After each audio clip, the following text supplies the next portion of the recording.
हम लोगों ने जो गुरु जी को वचन दिया वो कर पाए? हमारे ही भरोसे ही आश्वासन दिया होगा कि ये सब हमारे अंगवजव हैं, जैसे मैं अपने गुरु को समर्पित हूं वैसे ये सब भी होंगे। पर हमने कितना दिल दुखाया होगा। हम अपने आप को योग्य न बना सके, हम अपने आप को सुपात्र न बना सके, वरना अब तक नवयुग आ गया होता, वरना अब तक ये दुनिया बदल गई होती और अब तक हमारे गुरुदेव निश्चिंत हो गए होते। फिर उनको अपने आप को तपाने की आवश्यकता नहीं पड़ती।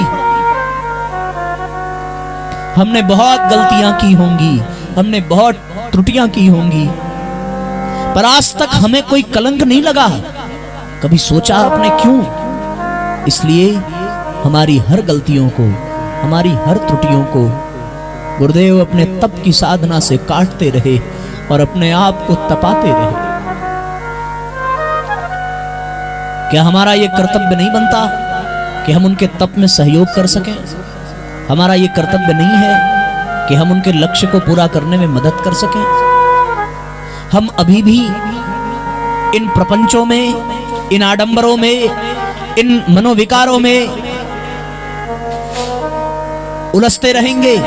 हम अभी भी वासनाओं में, तृष्णाओं में अपने समय को बर्बाद करते रहेंगे, तो कैसे होगा? ये समय वही है जब आवश्यकता है अपने गुरु के लिए मर मिटने की, अपने गुरु के लिए खपने की। उन्होंने दुनिया में किसी से आवाज नहीं लगाई, पर अपने बच्चों से कौन माँ बाप अपेक्षा नहीं करता? सब चाहते हैं कि ये मेरी उंगली पकड़ करके बड़ा हुआ है, अब मेरे कंधे को सहारा दे। गुरुजी ने कहा है ना, तुम्हें पाला है, पोषा है, बड़ा किया है। तुम इधर उधर भटक रहे थे, तुम्हें इकट्ठा किया है, खोजा है।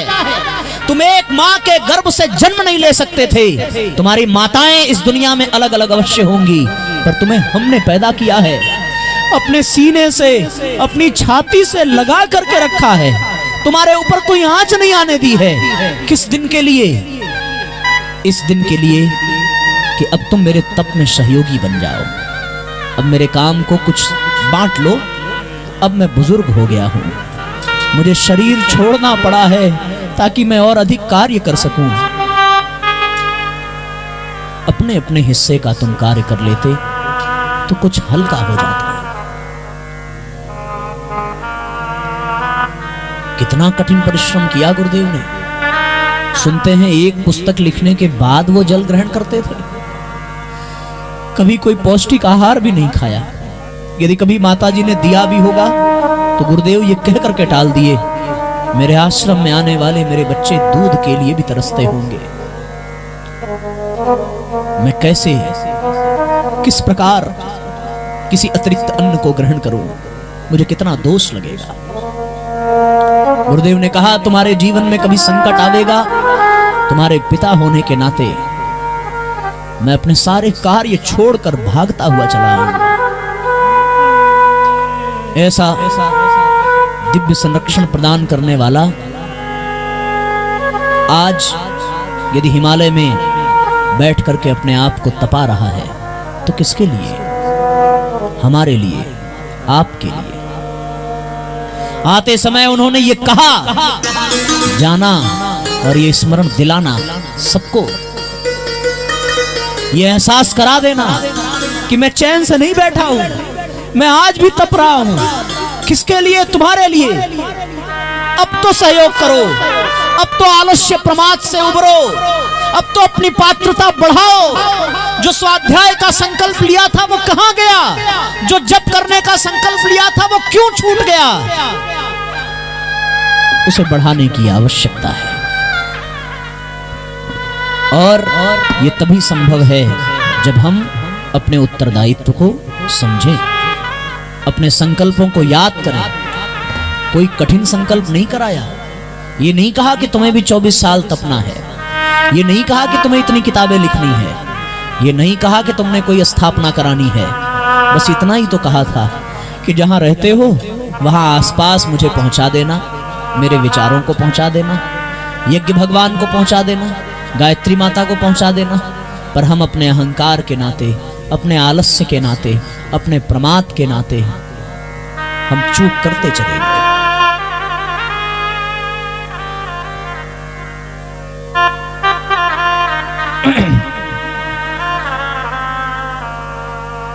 अपना काम था आपको बताना, उन्होंने बताया, हमने आके सुनाया। सुनाया क्या, वही बोल रहे हैं, वही सुना रहे हैं। वरना अपने दिल पे हाथ रख करके पूछिए, क्या ऐसा पहले कभी सुना? पर आज सुन रहे हो, क्यों? क्योंकि उनकी बेचैनी बढ़ रही है। समय बीतता जा रहा है, लक्ष्य बहुत बड़ा है, दुनिया बहुत बड़ी है। बहुत लोग अभी गायत्री से वंचित हैं, बहुत लोग अभी यज्ञ से वंचित हैं, बहुत लोग अभी अखंड ज्योति नहीं जानते। और ये कमी किसकी है? ये हमारी है।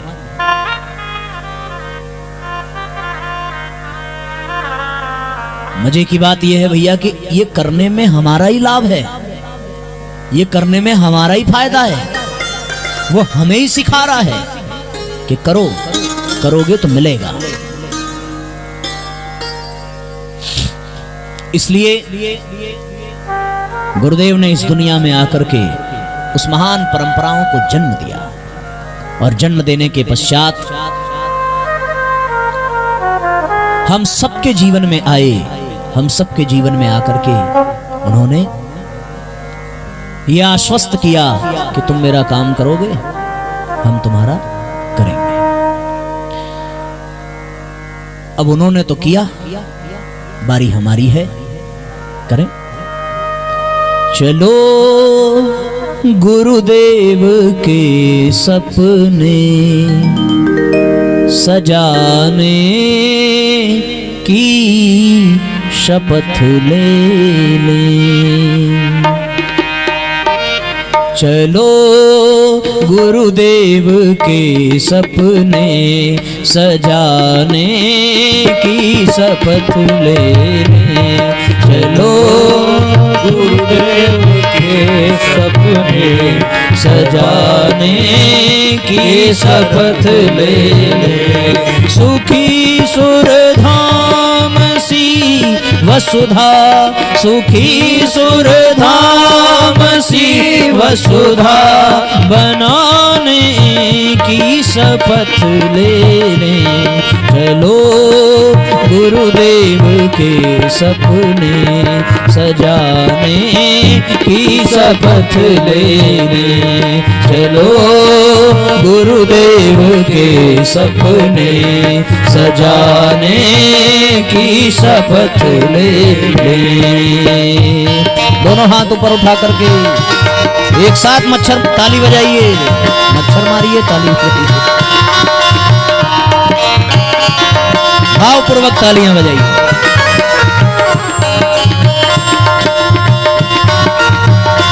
और क्या मुंह लटका करके ये संकल्प थोड़ी होगा।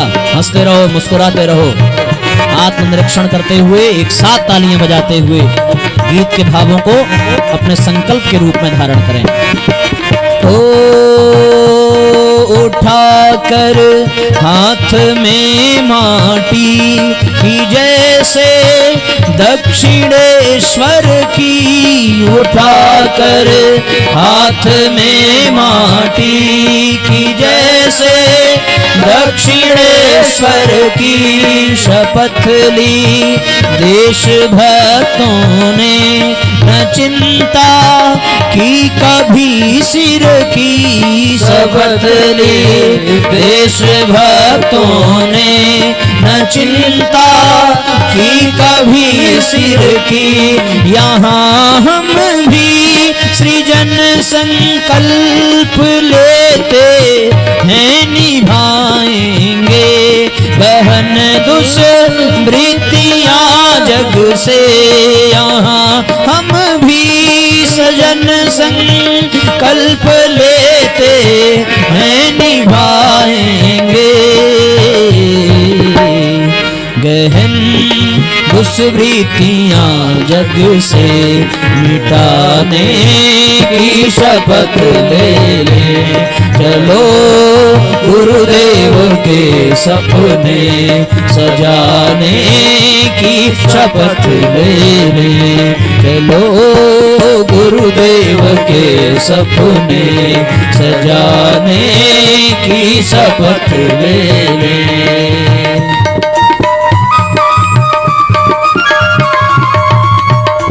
बताओ भाई कितने मच्छर मरे? और मारो। तालियां रुकनी नहीं चाहिए, एक साथ बजाते रहिए।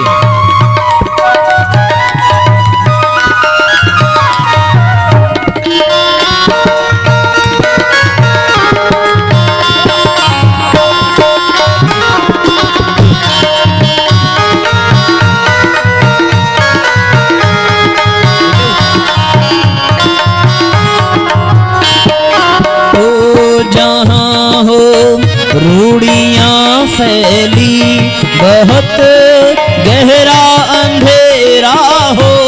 जहाँ हो रूढ़ियाँ फैली, बहुत गहरा अंधेरा हो। न जिनने आज तक देखा कभी उज्जवल सवेरा हो। न जिनने आज तक देखा कभी उज्जवल सवेरा हो। हृदय में स्नेह भर कर ज्योति लेकर ज्ञान की स्वर्णिम।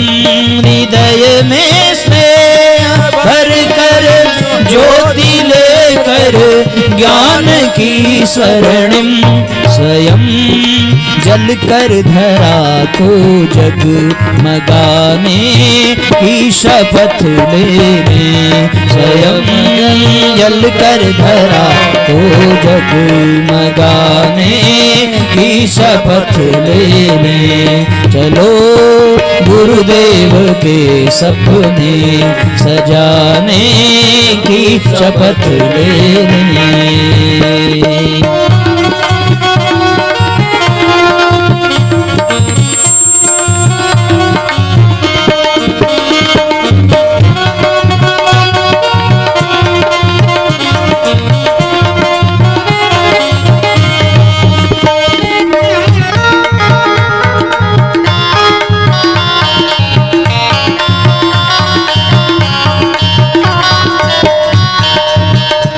भयंकर आग फैली है, जरा सी देर घातक है। भयंकर आग फैली है, जरा सी देर घातक है।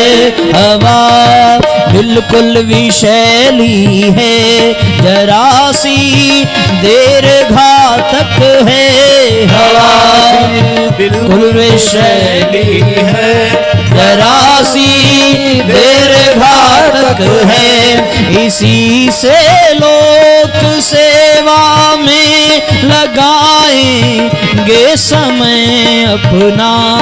इसी से लोक सेवा में लगाएंगे समय अपना। पुनः इस विश्व वसुधा को सजाने की शपथ लेने। पुनः इस विश्व वसुधा को सजाने की शपथ लेने।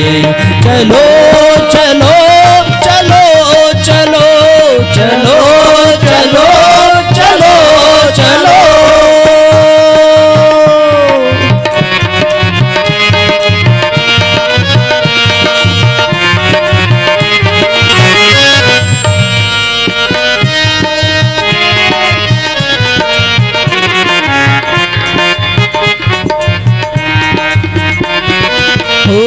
धरा का हर सुमन महके, यहाँ इतना समय देंगे। धरा का हर सुमन महके, यहाँ इतना समय देंगे। सृजन की आग फिर भड़के यहाँ इतना समय देंगे सृजन की आग फिर भड़के यहाँ इतना समय देंगे न दे पाए समय तो लोक मंगल के लिए अपने न दे पाए समय तो लोक मंगल के लिए अपने स्वयं प्रतिभावधन साधन लगाने ही शपथ लेने स्वयं प्रतिभावधन साधन लगाने की शपथ लेने चलो गुरुदेव के सपने सजाने की शपथ लेने चलो गुरुदेव के सपने सजाने की शपथ लेने सुखी सुरधाम सी वसुधा बनाने की शपथ लेने चलो गुरुदेव के सपने सजाने की शपथ लेने चलो गुरुदेव के सपने सजाने की शपथ लेने चलो चलो चलो चलो चलो चलो दोनों हाथ ऊपर उठाइए चलो चलो चलो चलो चलो चलो चलो चलो चलो गुरुदेव के सपने सजाने की शपथ लेने चलो गुरुदेव के सपने सजाने की शपथ लेने सजाने की शपथ लेने चलो चलो चलो चलो चलो चलो चलो चलो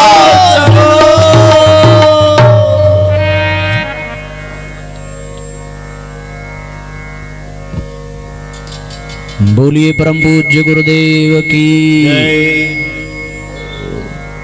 बोलिए गायत्री माता की जय। बोलिए श्रीमद् पावन प्रज्ञा पुराण की जय।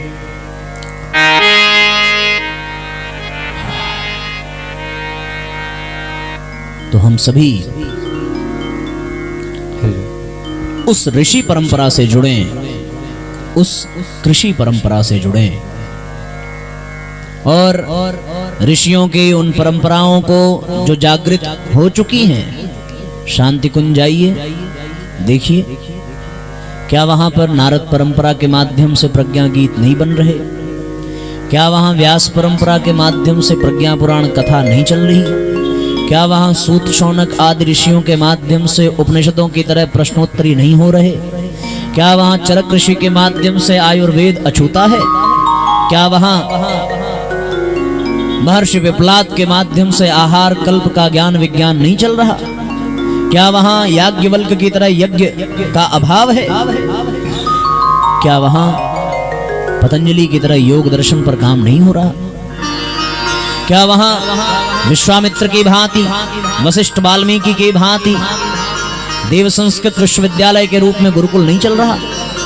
क्या वहां भगीरथ की भांति ज्ञान की गंगा नहीं बह रही? कुछ बचा? कुछ नहीं बचा। और मैंने कोई नई बात आपको नहीं बताई है, ये तो सब जानते हैं। पर उसी एक धारा के अंतर्गत हम लोग यहाँ बैठे हैं। यहाँ कौन सी परंपरा चल रही है? व्यास परंपरा, व्यासपीठ के माध्यम से, नारदीय परंपरा गीतों के माध्यम से, सूत शौनक आदि परंपरा प्रश्नोत्तरी के माध्यम से। कोई प्रश्न था, कल एक माता जी ने प्रश्न पूछा था मन के विषय में। क्या यहाँ पर भगीरथ परंपरा नहीं चल रही है साहित्य वितरण के माध्यम से? गए थे सवेरे साहित्य देखने आप लोग? कौन कौन गया था? हाथ उठाओ जरा। देखा, बढ़िया लगा? हाँ। हम लोग अभी तक प्रज्ञा पुराण के बारे में सुन रहे थे, अब प्रज्ञा पुराण सुने।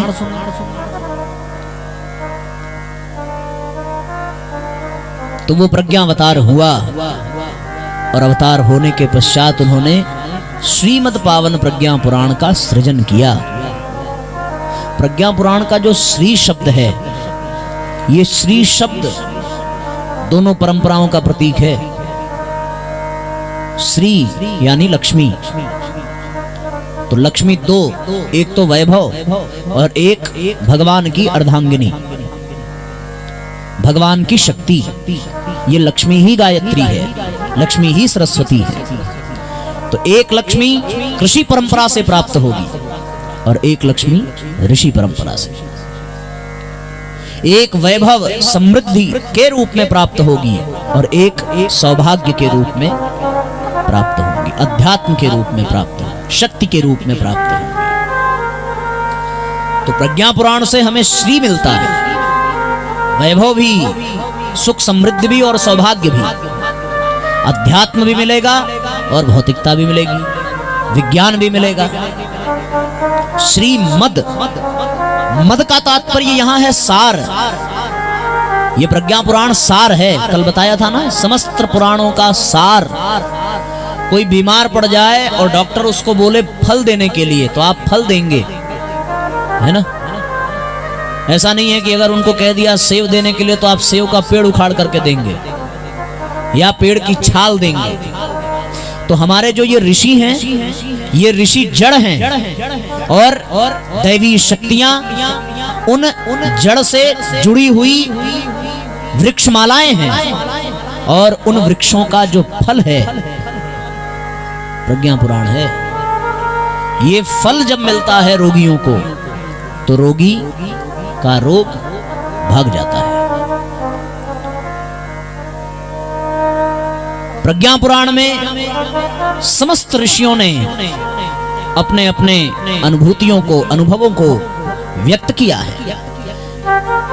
यही ऋषि परंपराएं हैं जो समाज के समस्त समस्याओं को एकत्रित करती हैं, घर घर जाकर के। हमारे यहाँ परंपरा थी साधुओं की, वो दरवाजे दरवाजे पर जाते थे और वहां जाकर के केवल भिक्षा नहीं लेते थे, वो भिक्षा के माध्यम से तुम्हारी इच्छा भी जानने का प्रयत्न करते थे और इच्छा को जान करके तुम्हारी परीक्षा भी करते थे। उस परीक्षा के पश्चात तुम्हारी प्रतीक्षा को पुष्ट करते थे। ऋषियों की परंपरा रही है, ऐसे नहीं जाते थे।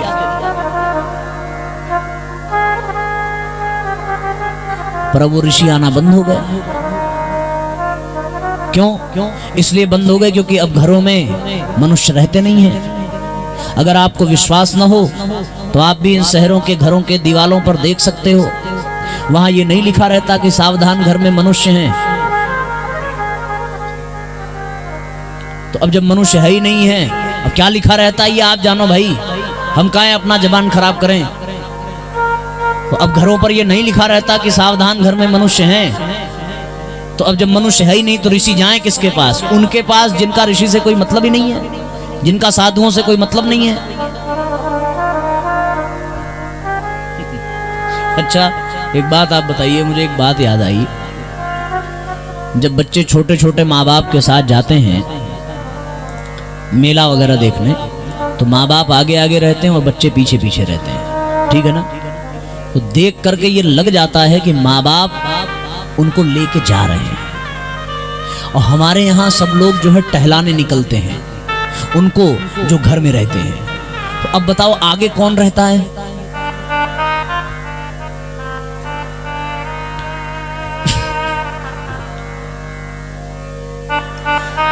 जो आगे रहता है इसका मतलब वही टहला रहा है। क्या दुनिया भ्रमित हो गई है।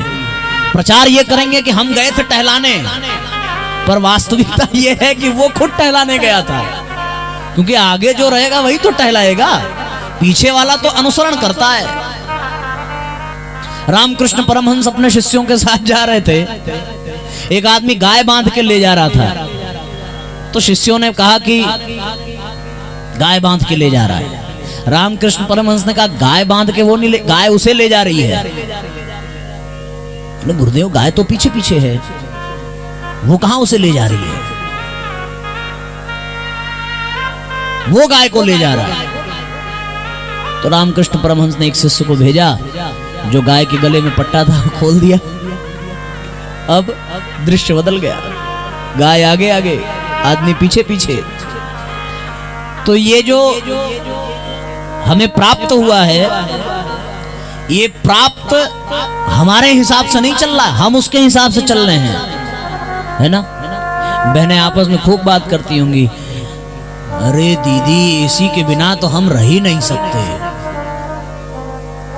बताओ, एसी वो चला रही है कि एसी उनको चला रहा है? ये बात मेरे भी साथ है। हमारे गाड़ी की एसी खराब है तो हम खुद ही कह रहे थे अभी कुछ दिन पहले, है तो ये फाइबर पूरा एकदम जलने लगता है।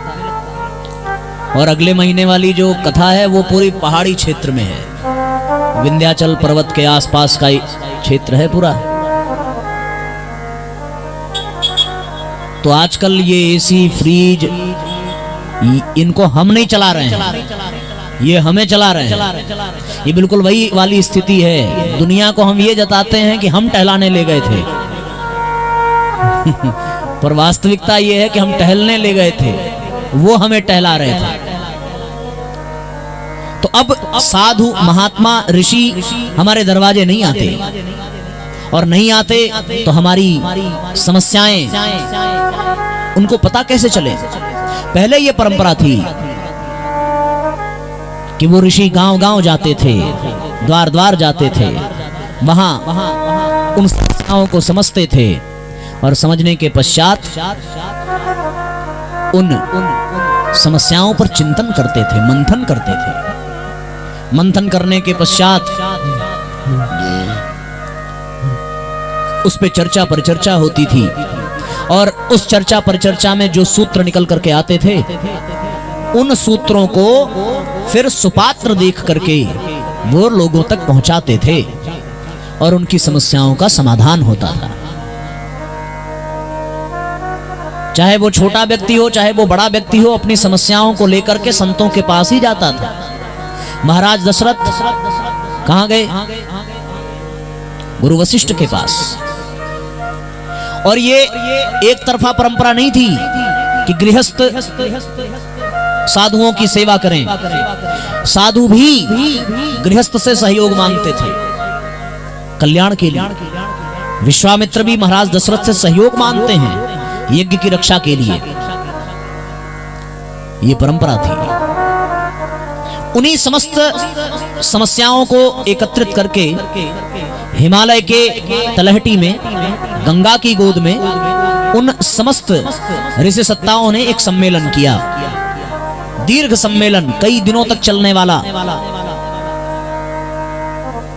उन सम्मेलनों के माध्यम से समस्याओं पर चिंतन करते थे।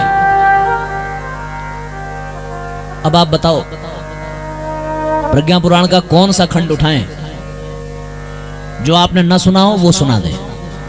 पहला वाला सुनेंगे कि दूसरा वाला, कि तीसरा वाला, कि चौथा वाला, कि पांचवा वाला, कि छठवां वाला?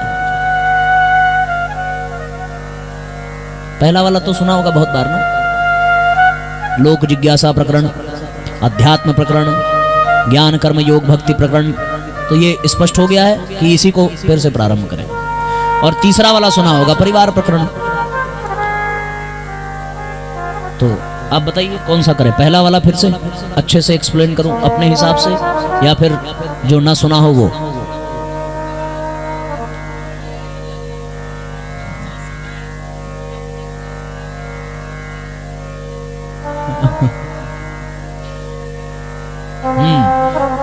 वाह, तारीफ करने के लिए बहुत बहुत धन्यवाद भी कम पड़ जाएगा। ठीक है, तो हम लोग जो है विस्तार पूर्वक कुछ खंडों में प्रवेश करेंगे और सूत्रों को प्राप्त करेंगे।